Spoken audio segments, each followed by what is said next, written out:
ஓம் ஸ்ரீ குருப்யோ நமஹ. கோவில் பிரசாதத்தை பெரியவாளுக்கு கொடுத்தார் பங்காரு காமாட்சி ஸ்தானிகர், ஸ்ரீவித்யா உபாசகர்.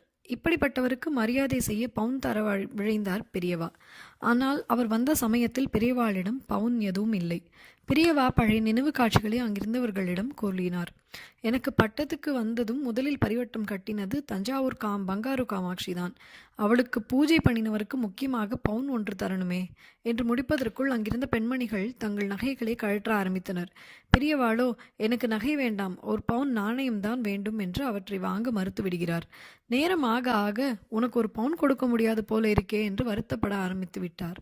வந்தவரோ, எனக்கு எதுவும் வேண்டாம், நீங்கள் நினைப்பதே போதும், தங்கள் அனுகிரகம் மட்டும்தான் வேண்டும் என்று சமாதானப்படுத்துகிறார். அவருக்கு உடனே ஊருக்கு திரும்ப வேண்டிய கட்டாயம். உத்தரவு கிடைக்கவில்லை. பவுன் கொடுக்காமல் அனுப்ப சுவாமிகளுக்கு மனமில்லை. பகல் கடந்த பின் திருச்சியிலிருந்து ஒரு தம்பதியினர் வந்தனர்.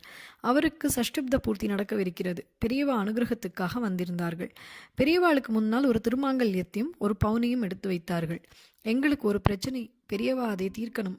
தீர்க்க சுமங்கலியாக இருந்த என் அம்மாவனுடைய இந்த திருமாங்கல்யம் சஷ்டுப்த பூர்த்தியில் இதைத்தான் என் மனைவிக்கு கட்ட வேண்டும் என்பது என் ஆசை.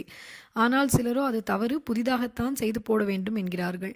அதனால் ஒரு பவுன் வாங்கினேன். பெரியவா எதையை தொட்டு ஆசிர்வதித்து கொடுக்கிறேளோ அதையே பயன்படுத்தப் போகிறேன் என்று சொல்லிவிட்டு பதிலுக்காக காத்திருந்தார். பெரியவா, உங்க அம்மா திருமங்கல்யத்தையே கட்டிடும், க்ஷேமமா இருப்பீர்கள் என்று கூறி ஆசி வழங்கினார். இதையே எதிர்பார்த்தவருக்கு ஆனந்த கண்ணீர் வந்தது. பிரசாதத்துடன் திருமாங்கல்யத்தை தம்பதியிடம் கொடுத்த பெரியவா, இந்த பவுனை நான் வைத்துக் கொள்ளட்டுமா என்று கேட்டார். அதை பெரிய பாகியமாக கருதி ஆனந்தமாய் அவரது காலடியில் அர்ப்பணித்து நின்றார்கள் திருச்சி தம்பதியினர்.